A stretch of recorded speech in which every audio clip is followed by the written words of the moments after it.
Адамдарга жакшы маанай тартуулаган, көрүүчүлөрдүн көңүлүн көтөрө алган бул сюрприз программасы. Демек биз ысык салам жолдойбуз. Сиз бүгүн ойлонуп аткан болушуңуз керек, дагы кандай учурлар кызыктуу бир атмосфера жаралат деп кызыгып аткан болсоңуз, анда биз сизге дал ушул эң жагымдуу, эң бир баалуу көз ирмемдерди экран аркылуу чагылдырып беребиз. Демек ортого кызыкты таштап, эфирибизди баштадык. Демек, урматтуу телекөрүүчүлөр, азыр чоң энебиз келиш керек. Бул энебиз 70-тен өткөн, Кайры деген энебиз. Азыр ыңгайсыз суроолорду берип, кичине тамашаторго салып көрөбүз. Кандай реакция болот? Ошол өзгөчө бир көз ирмемди көргүңүз келеби? Анда Ош ТВдан алыстабай туруңуз. Биз азыр чагылдырып беребиз. Демек, бүгүн сюрприз программасы Мамакеев санаториясында болуп аткан мезгил. Келип атат. Чек алдырбай.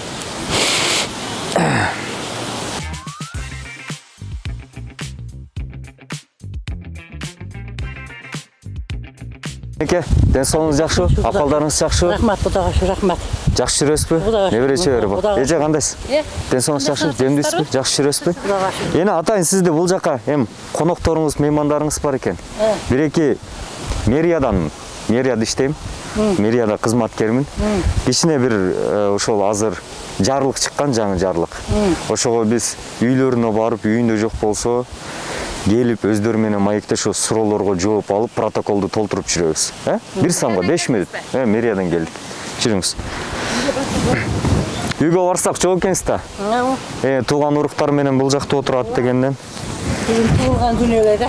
Сиздин туулган күнүңүзбү? Куттуктайбыз чын элибизден. Ошого шакап бериши да балдарга. Канча жашка чыктыңыз? Канча жашка чыгып алдыңыз? 75. Кут кылсын, 75-ти кут кылсын. Кудай буйрса, жаратканым узак өмүр берсин. Рахмат. Пенсия маселеси боюнча. Аты жөнүңүздү мен тактап жазайын. Аты жөнүңүз ким? Айтиева Кайры. Айтиева Кайры. Кайрыны туулган күнүңүз экен. Куттуктайбыз. Бирок азыр мен 75 жашка чыктым десеңиз, мен ыңгайсыз абалда калдым. Себеби баягы мен айттым го, өзүмдүн ишим менен келдим, анан пенсия маселеси депчи. Азыркы пенсияңыз канча? Азыр пенсиям 9000. 9000 сом аласыз. Ооба. Сиздин оюңузча көппү же азбы бул пенсия? Билбейм эми. Алла ошого насип кылышын деп атат, Кудайга шүгүр, миң кыллага шүгүр. 9000 сом. Көтөрүлдүбү? Ар ай сайын 500 сомдон кошулат, бир жылда 500 сомдон кошулат ошол. Ошо 300 сомдон кошулуп азыр 9000ге чыкты. 9000ге чыкты. Ооба. Эми Кайрене, сизге акча башка жактан дагы келеби? Жок. Эч нерсе. Уул кыздар иштеп таап, үй бүлөнү каржылайбы? Кудай сактасын, кыздардан неме кылбайм. Жок, эми балдардан. Канча кызыңыз бар? 6 уул, 5 кызым бар. 6 уул, 5 кыз. Ошол уулдарыңыздагы материалдык мындай колдоо көрсөтүп турабы? Көрсөтөт, Кудайга шүгүр. Себеби Кайрене мындай болуп атат да. Ошол пенсияны жоюу жарлыгы чыкты. Президент тарабынанчы. Азыр жарлык чыкты. Союз мезгилинде пенсияга илешип калгандар азыр албайт. Азыр айтып атпайбы, казына тартыштыгы болуп атат. Бюджетке акча түшпөй атат. Ошого биз 1 жылга токтотуп турабыз деген жарлык чыгып атат. Биз онда кантип тирлик кылабыз? Мен ошогону тактаганы келдим да. Сиздин уул кыздарыңыз сизди багабы, сизге материалдык колдоо көрсөтүп турабы деп ошого келдим. Эгер сиз азыр каалайсызбы, каалабайсызбы, биз көрсөткөн протоколго сиз кол коюп беришиңиз керек болот. Эгерде кол койбосоңуз, каршы болсоңуз, анда биз бир протоколдун негизинде милицияларга, тийиштүү жерлерге мындай акт толтуруп, протокол толтуруп жазып беребиз да, анан алар келишет дегендейчи. Анан ошого сурап атабыз. Башка жактан акча келсе, бул нерсеге макулсузбу? Макул. Балдардан, кыздардан дейчи акча албайм мен. Өзүм берген, мен антелакым. Кыздарга бердим. Ансыз деле 9 миң эч нерсеге жетпейт да. 1 жыл күтүп турбайсызбы?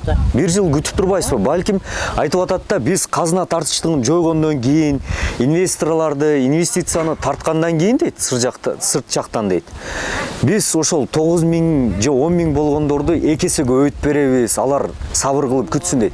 Жакында улуттук телеканалдан, КТРден жана дагы бардык телеканалдардан кайрылуу жасай турган болуп атат президент Садыр Жапаров Нуркожоевиччи. Анан ошого бул жерге кол коюп берип койсоңуз. Onu men bilerdim. Men misal üçün ilk gözümden operasyon olgan. Davulinem var, sakırım var. Tez tansiyaga qayrilip turan balam. Жолдошуңуз бар, күйөөңүз бар. Var. Канчага чыкты? 83'e çıktı. Ал дагы пенсия алса керек. Ol pensiyalar. Ondan жүрөгү oluyor. Tezrak emek kılar. Şimdi men baldardan hiç yardım sorabayım. Çındığında. Baldar yardım bersin derim. Bирок men baldardan hiç nerse albayмын. Турумна кулайчылыгындайм. Күйөөңүздүн аты ким? Бизге тизме берди, сизди көрсөттү. Анан ошол Төлөйкөн айыл өкмөтүндө бир 10 үйдө бар экен. Аларды азыр биз үйүнө каттап, кээ бирлери баш тартты. Сизге окшопчу. Бирок биз милицияларга кабар бердик. Протокол толтуруп, онлайн аны тартып, азыр интернет заман болуп калбадыбы? Онлайн тартып жибердик. Азыр милициялар келди. Аларгачы. Анан эми ушундай бир жакшы күнүңүз экен, бирок туулган күнүңүз экен, мен билген эмес элем. Эми ушул жерге издеп келдик. Кандай дейсиз? Балким жолдошуңуз азырынча жолдошуңузду бизге тизмеге көрсөткөн эмес. Жолдошуңуз алып турса, сиз албай турсаңыз кандай дейсиз? Үйдө мал жандык барбы? Мал жандык болгону, ондан мейгасы бар балам. Ошол пенсиясы деле тирлик өтө берсе керек эне 1 жылга. 1 жыл өттүм, мен мага өзүмө керек. Мен балдардан сурашым кыйын. Балдар азыр иш жок. Бардыгы 5тен, 6тан, 8тен балдары бар. Мен балдардан жардам сурайм, чындыгында, кудайчылыгында. Мен азыр бул жака толтурушум керек да, мына бул жерде тизмелер турат, мына көрсөңүз болот. Ушул тизмелерди бардыгын тактап келип атабыз мына. Эми эне менимче капа болбосоңуз керек, бул биздин жумушубуз, атайын сизди капа кылганы келген жокпуз. Мүмкүн ооба, мүмкүн болсо ушул жерге кол коюп берип койсоңуз. Мен каршылыгым жок. Балдардан үч эме деп акча бер, бенса барам деп кыларбайм да. Эне ушундай 1 жылда эктен неченеге жатам. Эне мындай болуп атат да. Кээ бир адамдар ооба. Кээ бир адамдар чын жүрөктөн макул болуп, мейли өлкө үчүн салым кошконум ушул болсун, анда 1 жыл күтсө күтөйүн, 1 жылдан кийин балким экесеге көтөрүлүп калышы мүмкүн деп атат. Көтөрбөсөм ушулар насип кылсын. Мага көтөрүшкөн эм керек ошо. Аз үйгөсүн баракасын берсин. Мен бирок балдарга зарыкпайм да балам, ошо жерим бар. Тез бенсеге кайрылып турам мен. Эне гапым ачыгында. Жо, аны түшүнүп атам. Сиздин шартыңыз бар, бардык адамдын өзүнүн жеке пикири бар. Бирок биз дагы аткарышыбыз керек. Эне эгерде азыр сиз кол койбой койсоңуз, биз муну милиция кызматкерлерине өткөрүп беребиз. Эне анан алар үйүңүзгө кирип келгенде сиздин жүрөгүңүз ооруйт, бизге капа болосуз. Силер ушундайсыңар, дайыма мындай элге каршы чыгасыңар деген ойлорду айтасыңар да. Элчи? Эл ушинтип айтат. Эне менин эң кичине балам бар, 4 баласы бар. Аялам иштебейт, ошодан мен ошолордон багам. Азыр мен сизде эне мындай айтып атам, видеого тартып аткандагы себеби ушул. Азыр мен барып милицияларга мына көмбөй койду, баш тартты деп көрсөтөм да, буну доказать этипчи. Анан алар келишет, сотко өткөрүлүшү мүмкүн, кийин сот айып пул төлөтүп коюшу мүмкүн, эне. Мисалы үчүн пенсияны алгандар кандай айып төлөтөт бизге? Себеби казына тартыштыгы деп атат. Азыр казына тартыштыгы болсо, мына жакында чоңдордукун тартып берсин, биздикин эмне кылат, пенсиялардыкын? Ушундай бир көйгөй болуп, убактылуу. Ошол аз көптөрдүкү дагы, аздардыкы дагы ошол сиздикин азыр 46 жаштан болсо, мына 10 жылдан өтүптүр да. 10 жылдан өткөндөрдүкүн убактылуу 1 жылга токтотуп турайлы деген чечим кабыл алыптыр. Министрлер кабинети Акылбек Жапаров, анан президент ошол жарлыкка кол коюптур. Ошого бизге кол коюп беришиңиз керек болот. Сураныч сизден. Кол коюп берип коюңуз. Анан кийин кандай чечип аласыздар, эмне болот, ал маселесин билбейм.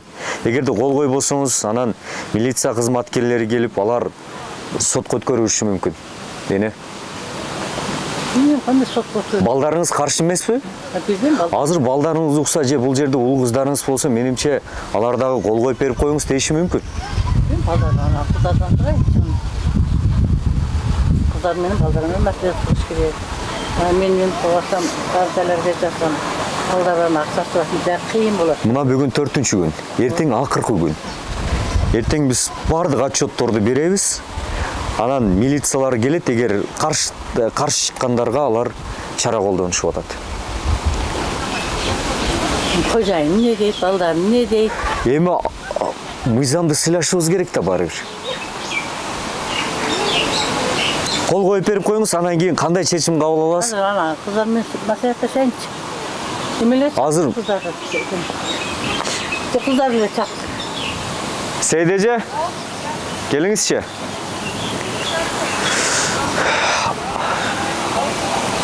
Мындай болуп атат азыр. Пенсия маселеси боюнча келгенбиз да, түшүндүрүп өттүм го. Бир жылга Энем албайт экен да. Ооба, 1 жыл убактылуу токтотуп туруш керек болуп атат. Азыр казына танкыстыгы деп, акча каражат жок болуп, ошо 10 жылдан ашык алгандардыкы убактылуу 1 жылга чейин токтотулуп атат. Көп алгандар, аз алгандар дагычы. Анан энем жок деп атат. Мен айтып атам, эне сиз капа болбоңуз, бүгүн туулган күнүңүз экен. Эгер сиз азыр каршы чыксаңыз, мен барам да буну онлайн протоколду түзүп, милиция кызматкерлерине өткөрүп берип коем. А милиция кызматкерлери келет, чара колдонот. Болбосо алар сотко өткөрүлөт деп атам. Анан биринчиден айып пул төлөйсүңөр. Ал бул кол койгондон кийин кайра күчүнө кирет, пенсия кийин алып берет. Ооба, 1 жылдан кийин кайра алат, эки эселенет. 1 жыл албай турат. Ошого энем көнбөй атат. Жок депчи. Мен сурап атам. Бул материалдык жактан уул кыздарыңыз колдоо көрсөтө билсем, Кудайга шүгүр, алар колдоо көрсөтөт деп атат. Көрсөтөбүз, такабыз. Эне, ошого мындай кол коюп тура бериңиз. Мен өзүм сүйлөшүп берем. Кол коюп тура бериңиз эне. Ручканы алыңыз, калемди. Эне. Атанганга эмне? Жок, мен өзүм сүйлөшүп берем. Анан кийин кандай чечим кыласыңар билбейм. Рахмат эне. Биз бул отчетту барып беребиз. Анан кийин балким тааныш билиштер болсо, сүйлөшүп бир жол жобосун кыласыңар. Сизге номерин таштап кетем аба. Тамак ичип кет, бүгүн туулган күнүм экен. Тамак даяр болуп атат. Жок, эне, ооба, насип экен. Эми сиз капа болбодуңузбу, башкысы? Мен капа болбойм. Чалым эле капа болбосо, мен капа болбойм. Чалыңыз эмне капа болот? Мен пул сурайсың дейт да. Жок, бизге сиздин чалыңыздын тизмеси берилген эмес бул жерде. Бир үй бүлөдөн бир адамды деген айтор. Экөөбүз алып койсо кантип тирлик кылат?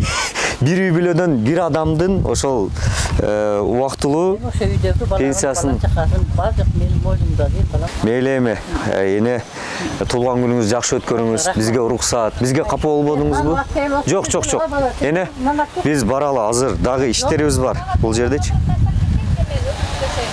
Ооба, сизге. Мен сизге тийиштүү кызматкерлердин муниципалдык бөлүмдүн номерин, адрестерин таштап коем. Ошол жерге барып жолугушасыз. Анан жеке өзүмдүн номерим калтыра албайм. Туура түшүнөсүздөр. Эне, рахмат. Көңүлдүү өткөрүңүз. Жок, эже барайлы. Рахмат, барайлы. Жок, эне, рахмат. Нанды таштабай. Жок, эне, рахмат, коюңуз. Несе бар, балам? Жок, эне, барайлы эми. Шашылыш эми. Кудай буйрса.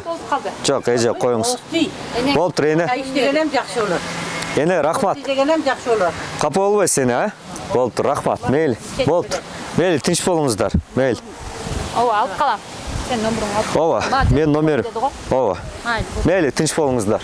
Болуптур, эже.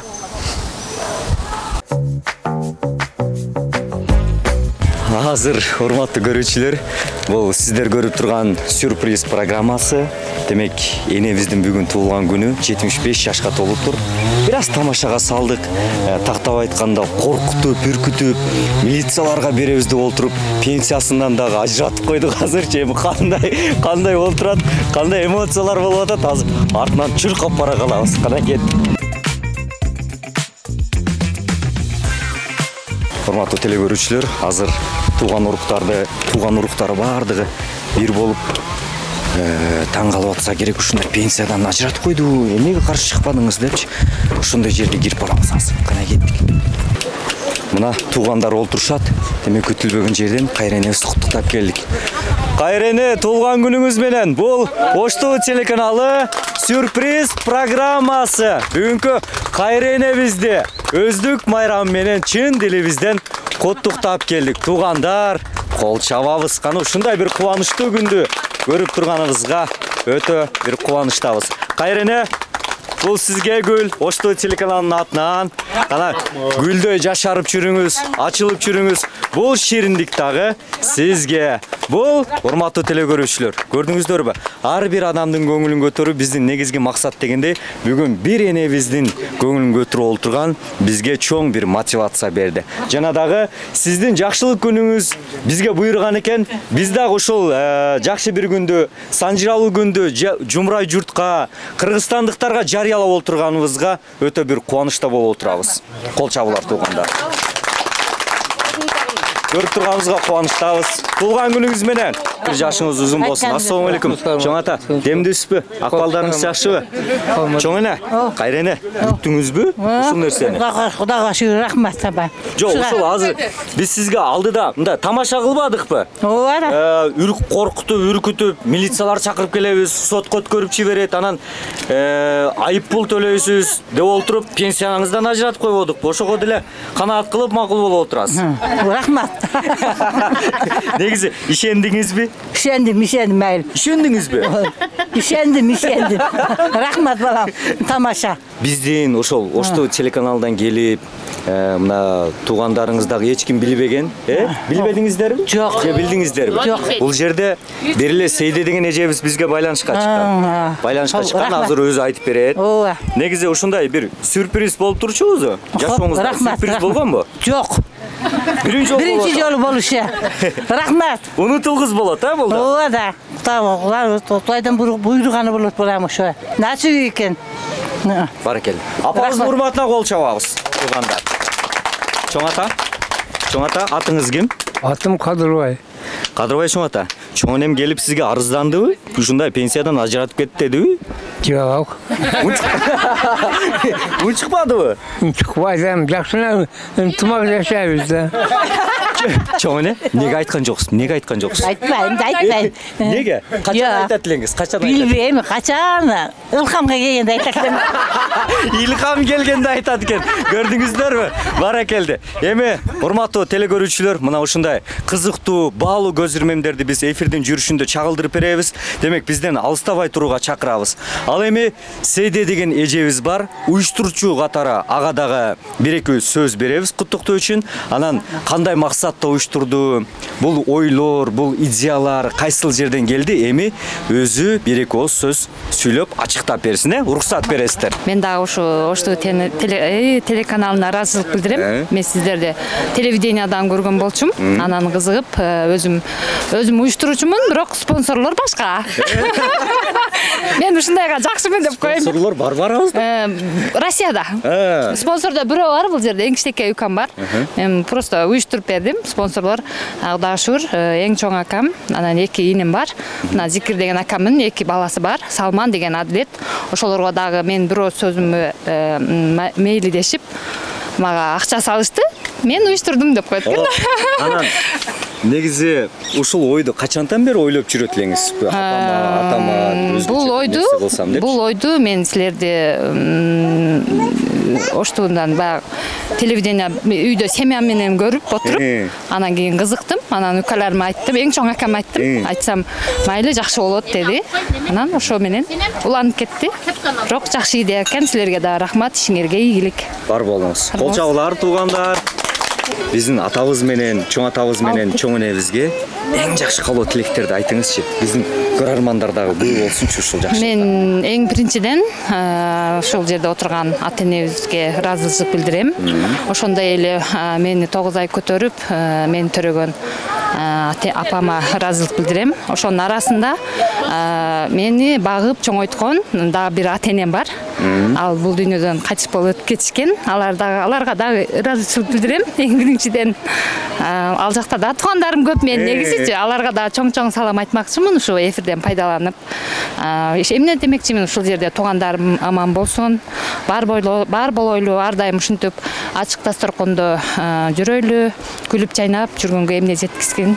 Ошо, рахмат силерге дагы. Тилектер кабыл болсун. Ошо. Бар болуңуздар. Эми ушул жерде мына эң чоң агабыздын, чоң бир күтүлбөгөн сюрпризи бар эле, аны жеңебиз тапшырат деп Жеңем айттыңыз. тапшырып койсун. Кана, жеңе, сизди көрүп турганыбызга кубанычтабыз. Сиз ата-энени сыйласаңыз, уул кыздар сизди сыйласын. Эми бизге жакыныраак келсеңиз, микрофон сизге биринчи куттуктоолор жаңырсын, андан кийин белектерди расмий түрдө тапшырабыз, Эне туулган күнүңүз менен өмүрүңүз узун болсун. Ар дайым атам экөөңөр биздин төрүбүздө ушинтип жүрө бериңиздер. Биздин бактыбызга бар болуңуздар. Ушул белек биздин атыбыздан, балаңыздын атынан, уулум үчөөбүздүн атыбыздан ушуну тагып коеюн. Мына башында келгенде кайнене, кийин апа болот да. Ооба да, кыз болобуз да биз, уже кызбыз да. Апаңыздын эң жаккан сапаты кайсыл сизге? Бардык сапаттары жагат. Эч бизге бир жамандыгы жок, ак көңүл. Урушпайт. Жакшы сапаттар, көп сапаттар өзүнүн кызындай көрөт. Көрдүңүздөр? Мен мисалы мен билбейм, мен өзүнүн кызындаймын. Мен өзүмүн оюм, мен ар кимдин ою башка, ар кимдин өзүнүн эмеси бар да. Мен энемен эч жаман сөз укпадым, урушпадым. Кудайга шүгүр, ошончо 30 жыл, 32 жыл өмүр кылдым. Баракелде. Эми биз кол чаап турабыз, кана белектер, сөйкөлөр тагылсын,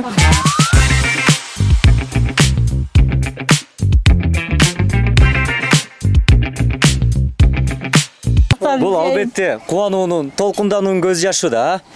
Эне бактылуу болуңуз. Эми энебизге, чоң атабызга арналган акчолуктарды, сарпайларды, белектерди кийгизели.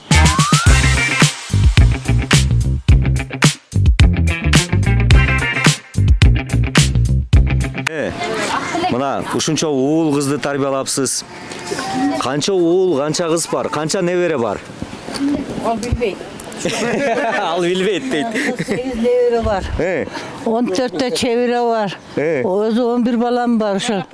5 уул, 6 уул, 5 кыз. Кудайга шүгүр, миң калла шүгүр ошолорго ушунчалык эмелганына. Чоң эне? Сиз билесиз дагы эмнеге чоң атам билбейт? Ол онда эсеп албайт да. Жок, Мен эсепке алып коем да. Сиз бардык нерсени эсептеп турат экенсиз да. Ооба да. Билип, аң сезимиңизди сактап турат экенсиз. Азыр чоң атам канча жашта? 80. Канча кыз бар, канча бала бар деп. Ана үчүнчө уул дейт. Үчүнчө кыз, үчүнчө небере, үчүнчө кибире дейт. Амин Кудайым өмүрү узак болсун деп дуа кылып коем. Азыр чоң атамдан, чоң эне. Качан таанышкайсыңар? Качан үй бүлө кургансыңар деп сурап көрөйүнчү, эмне дейт экен? Сиз унчукпай турасыз. Ооба. Чоң ата, сизге суроо да. Качан баш коштуңар? Канча жыл болду? Билбейм, канча жыл. Билбейсизби? Кантип тааныштыңыз мейли? Чоң эне менен айта бериңиз эми. Айта бериңиз, Муну көрбөй туруп эле алганмын. Ата менен эненин сөзүнөн ташабай. Ата менен алып берген да бул. Анан бул көргөнү барсам музыкат экен.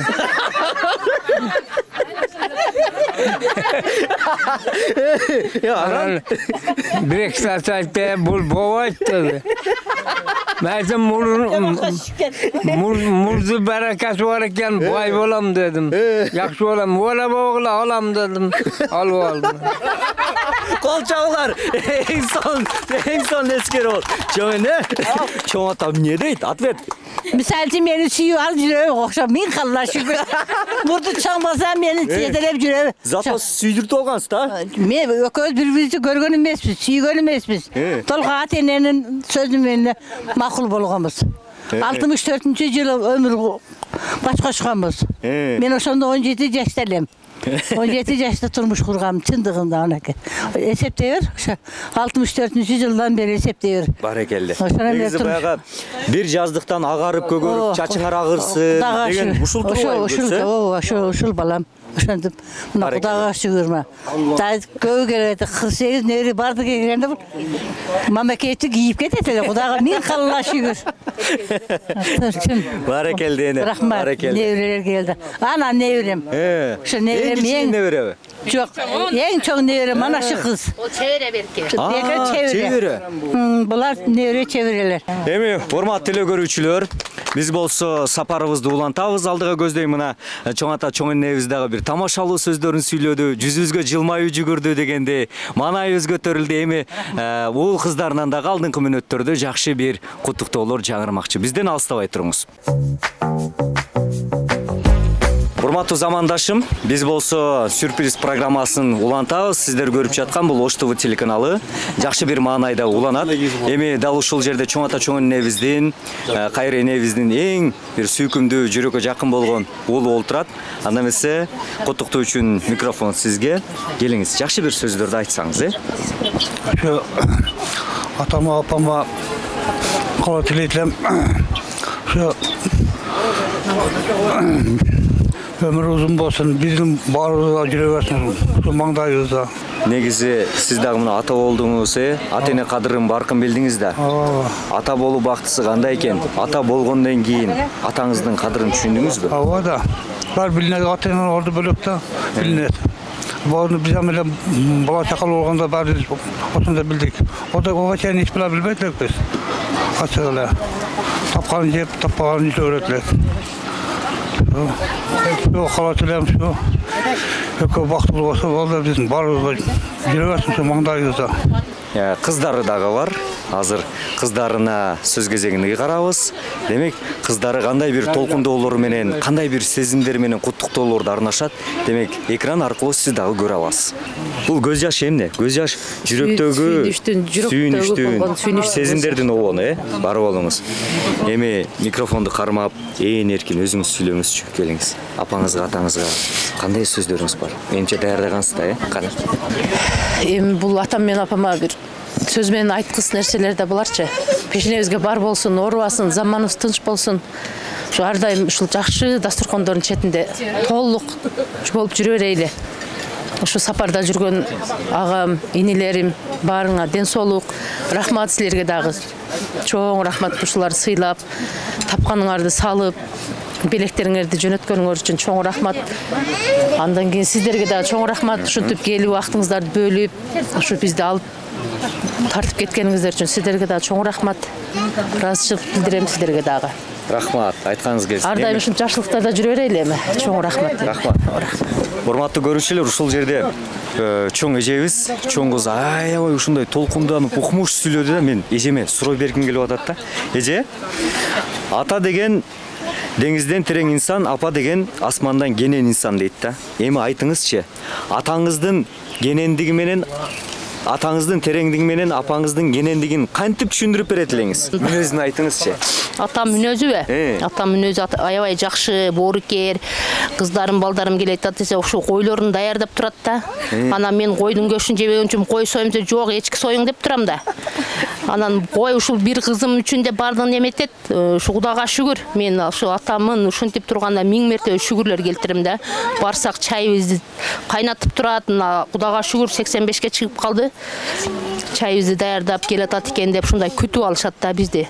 Апам болсо, ол кызым дымдама чечеле, жар көптү жакшы көрчүлө деп дымдамаларды кылып даярдап турат. Аллага миң мертебе шүгүрлөр келтирем да. Мен ушул атам менен апам мен үчүн чоң байлык, чоң бир дөөлөт да. Эң биринчи орунда мен ата энемди ушул бизди ушинтип жарык дүйнөгө келтирип, ушундай терең булар, ушундай немеге кандай бир нерсеге теңдеше албайм да булардычы.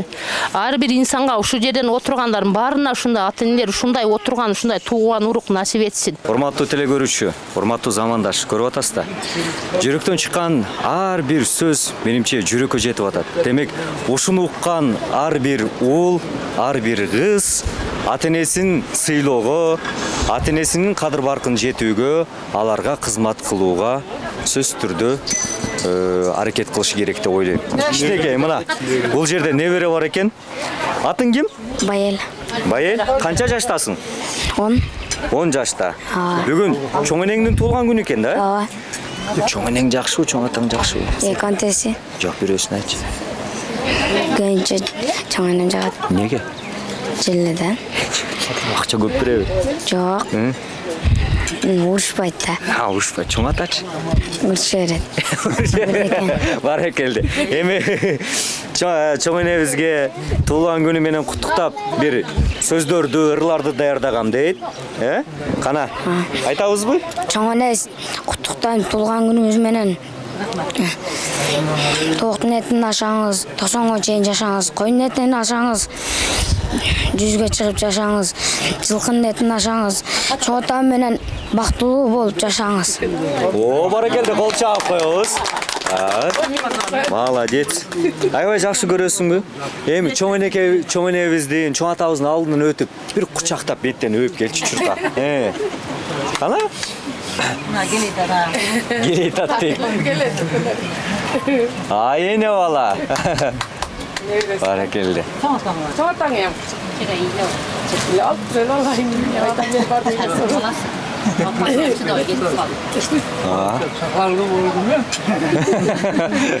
Баракелде. Рахмат, сен дагы өмүрүң узун болсун.